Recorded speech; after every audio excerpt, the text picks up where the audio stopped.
बारामतीकर कसे आहात? नमस्कार मंडळी, मजेत ना? 90.4 रेडिओ वसुंधरावरून आपण आहात रेडिओ मैत्रीण साक्षी सोबत. आपण ट्यून आहात 90.4 रेडिओ वसुंधरा आवाज बारामतीचा. आपण आहात रेडिओ मैत्रीण आरती सोबत. आपण ऐकत आहात 90.4 मेगाहर्ट्झ रेडिओ वसुंधरा आवाज बारामतीचा. आपण आहात रेडिओ सखी ऋतुजा सोबत.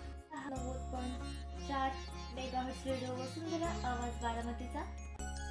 आपण आहात रेडिओ सखी सोबत.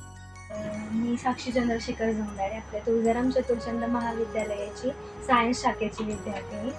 गेल्या 21 दिवस झाला आम्ही इथे इंटर्नशिपसाठी येतो. मोबाईल आणि सोशल मीडियाच्या काळात रेडिओने आम्हाला आपलंसं केलं. रेडिओशी आमचं एक जवळीक नातं तयार झाला. तो अविस्मरणीय अनुभव होता आमच्यासाठी. तो आम्ही कधी विचारसुद्धा केला नव्हता. ही संधी आपल्या महाविद्यालयामुळे उपलब्ध झाली आणि शेंडे सरांनी सांगितल्यामुळे किंवा तुम्ही दिलेल्या परमिशनमुळे, आपल्या कॉलेजमुळे ही संधी आम्हाला उपलब्ध झाली. तर आम्ही कॉलेजचं तर खूप खूप आभारी आहोत, कारण की कॉलेजमुळे आम्हाला आपला जो छंद आहे ते जोपासण्याला कुठेतरी मदत मिळाली. त्याच्यामुळे तर खूप आभारी आम्ही. आणि मॅडमने पण आम्हाला, स्नेहल मॅडमने पण खूप समजून घेतलं, खूप फ्रेंड म्हणून आम्हाला ट्रीट केलं. त्यांनी ज्या त्यावेळेस योग्य त्या गोष्टी सगळ्या शिकवल्या. त्यामुळे आम्ही सगळ्यांचं आभारी. थँक्यू.